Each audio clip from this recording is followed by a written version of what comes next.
اور یہ بات میں پہلے بھی کئی مرتبہ عرض کر چکا ہوں کہ بھئی ہم یہاں جو بیٹھتے ہیں ہفتے میں ایک مرتبہ، اس کا مطلب کوئی تقریر واعظ کرنا نہیں ہوتا، کوئی واعظ محض واعظ برائے واعظ، بیان برائے بیان، تقریر برائے تقریر، یہ مقصد نہیں ہوتا۔ لہذا ہم میں سے ہر شخص کو یہ چاہیے، ہم اس لیے بیٹھتے ہیں کہ آپس میں بیٹھ کر اپنے حالات کا جائزہ لیں، جہاں کوئی قابل اصلاح بات ہے اس کی اصلاح کی فکر کریں۔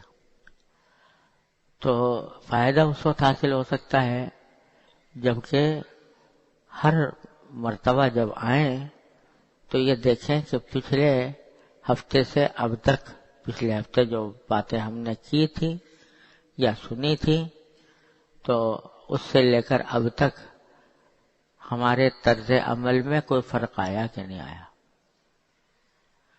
کیا جس طرح کی مجلسیں پہلے ہم جماتے تھے ویسے ہی جماتے ہیں؟ کیا جس طرح بے فکری کی زندگی گزار رہے تھے ویسی بے فکری کی زندگی اب بھی گزار رہے ہیں؟ جیسے پہلے کوئی زبان بے قابو تھی اب بھی اسی طرح بے قابو ہے؟ یا کوئی بریک لگا ہے، کوئی رکاوٹ پیدا ہوئی ہے؟ اگر رکاوٹ پیدا ہوئی ہے تو الحمدللہ اللہ تعالیٰ کا شکر ادا کرنا چاہیے، اللہ تعالیٰ اس میں ترقی عطا فرمائے۔ اور اگر خدا نہ کرے بس ہم سن کے تو چلے گئے تھے، کہہ کے چلے گئے تھے، سن کے چلے گئے تھے، لیکن جو حالت پہلے تھی وہی اب بھی ہے، تو یہ بات قابل تشویش ہے اور اس کی فکر کرنی ضروری ہے۔ تو پچھلے 2 مجلسوں میں 2 باتیں میں نے عرض کی تھیں، اس نقطہ نظر سے اپنا جائزہ لینے کی ضرورت ہے۔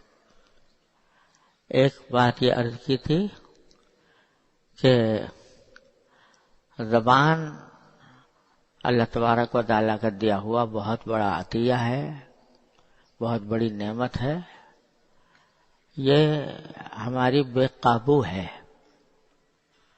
یعنی جو منہ میں آتا ہے کہہ گزرتے ہیں، جو دل چاہتا ہے منہ سے نکال دیتے ہیں، اس کے نتیجے میں کبھی جھوٹ سرزد ہو جاتا ہے، کبھی غیبت ہو جاتی ہے، کبھی دل آزاری کسی کی ہو جاتی ہے، یہ سب قصے چلتے رہتے ہیں۔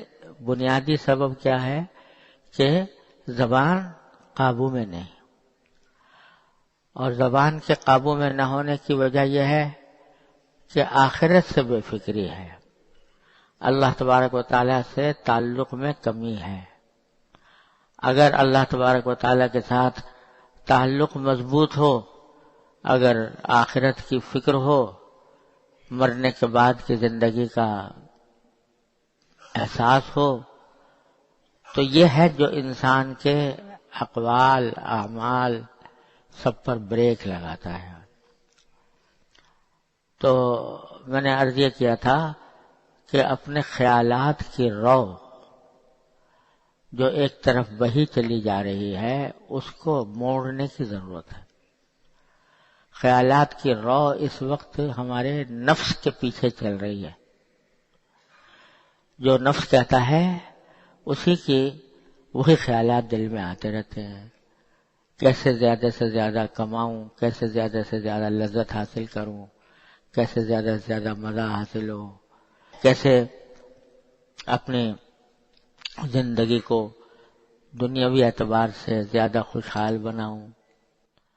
دوسروں کے خیالات، دوسروں کی باتیں، دوسروں کے عیوب، اس قسم کے پتہ نہیں خیالات کا ایک جنگل ہے جس میں ہم مبتلا رہتے ہیں، اور کوئی بھی انسان کچھ بھی کر رہا ہو تو اس کو کچھ نہ کچھ سوچ ضرور رہا ہوتا ہے، کچھ نہ کچھ خیال اس کے دل میں ضرور آ رہا ہوتا ہے۔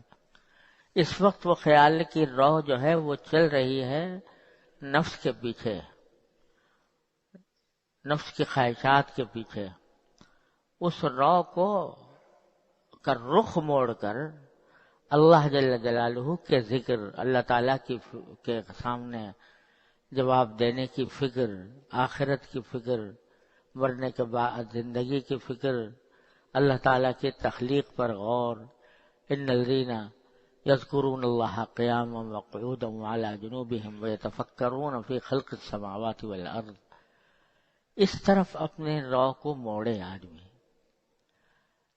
یہ ایک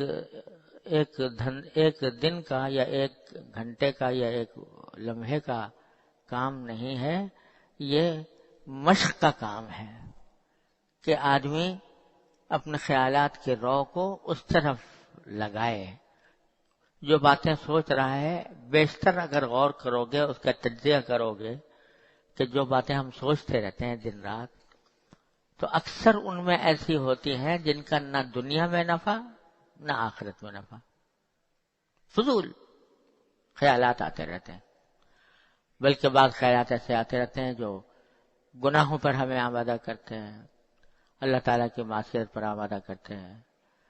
تو اگر اس خیالات کی رو کو، خیالات کے بہاؤ کو کسی طرح ہم اللہ تبارک و تعالیٰ کی نعمتوں کی طرف موڑ دیں، اللہ تبارک و تعالیٰ کی تخلیق کی طرف موڑ دیں، اس کے ساتھ تعلق قائم کرنے کی طرف موڑ دیں، آخرت کی فکر کی طرف موڑ دیں، تو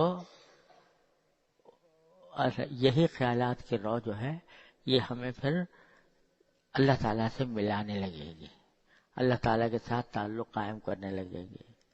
ہمارے حضرت والا قدس اللہ تعالیٰ سرہ، اللہ تبارک و تعالیٰ ان کے درجات بلند فرمائے، ایک مرتبہ تشریف فرما تھے. اللہ اور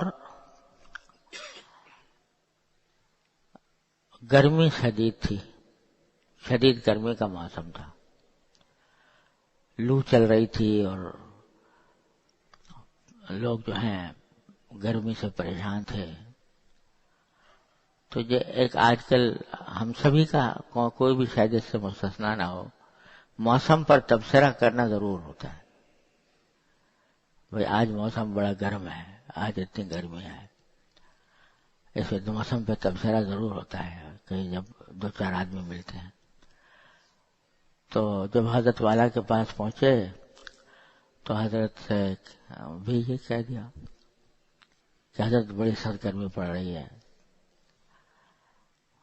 تو حضرت نے فرمایا کہ ہاں بھائی پڑ تو رہی ہے، لیکن ذرا سوچو کہ اس گرمی سے فوائد کتنے حاصل ہو رہے ہیں.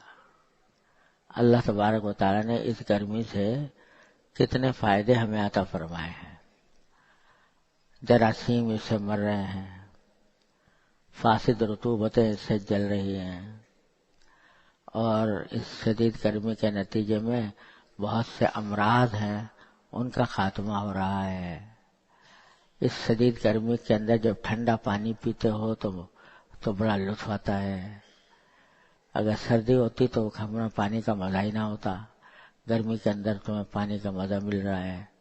تو یہ دیکھو پتہ نہیں کتنی باتیں حضرت نے شمار کرا دی، مجھے تو اب یاد بھی نہیں رہی، کہ دیکھو ہے گرمی لیکن اس گرمی کے اندر اللہ تبارک و تعالیٰ کی کتنی نعمتیں پوشیدہ ہیں. تو تمہیں یہ گرمی کی یہ تو یاد آ رہی ہے اور اس کی فکر میں پڑے ہوئے ہو، لیکن اس گرمی کے نتیجے میں اللہ تبارک و تعالیٰ نے کیا کچھ نعمتیں عطا فرما رکھی ہیں. کتنی یہ گرمی جو ہے اسی کی وجہ سے کھیت پک رہے ہیں، درخت پک رہے ہیں، پھل آ رہے ہیں. اگر یہ شدید گرمی نہ ہو تو پھل بھی نہ ملے تمہیں. تو جتنے اس کے گرمی کے فوائد تھے حضرت والا نے وہ شمار فرما دیے کہ دیکھو اس سے یہ فائدہ حاصل ہو رہا ہے، یہ فائدہ حاصل. یہ ہے خیالات کی رو کا رخ بدلنا، کہ ہم بیٹھے ہوئے یہ سوچ رہے تھے کہ گرمی بڑی سخت ہے اور گرمی کی سختی کی وجہ سے اسے جو تکلیف پہنچ رہی ہے اس کو رو رہے تھے بیٹھے ہوئے، ہائے بہت سخت گرمی ہے، ہائے بہت سخت گرمی ہے، ہائے بہت سخت گرمی ہے. لیکن جو اللہ والا ہے اس نے اس گرمی کو ذریعہ بنا دیا اپنے اللہ تک پہنچنے کا، کہ یہ گرمی میرے اللہ کی بھیجی ہوئی ہے، اس گرمی کے نتیجے میں اللہ تبارک و تعالیٰ نے میرے لیے رزق کا سامان کیا ہے، میرے لیے کھیتیاں پکوائی ہیں، میرے لیے پھل بگائے ہیں، میرے لیے جراثیم مارے ہیں، اس طرف ذہن کی رو اس طرف چل پڑی، چلا دی۔ تو دنیا کی کوئی چیز ایسی نہیں ہے کہ جس سے آدمی اگر چاہے تو اپنی خیالات کی رو کو اللہ تعالیٰ کی طرف متوجہ نہ کر سکے۔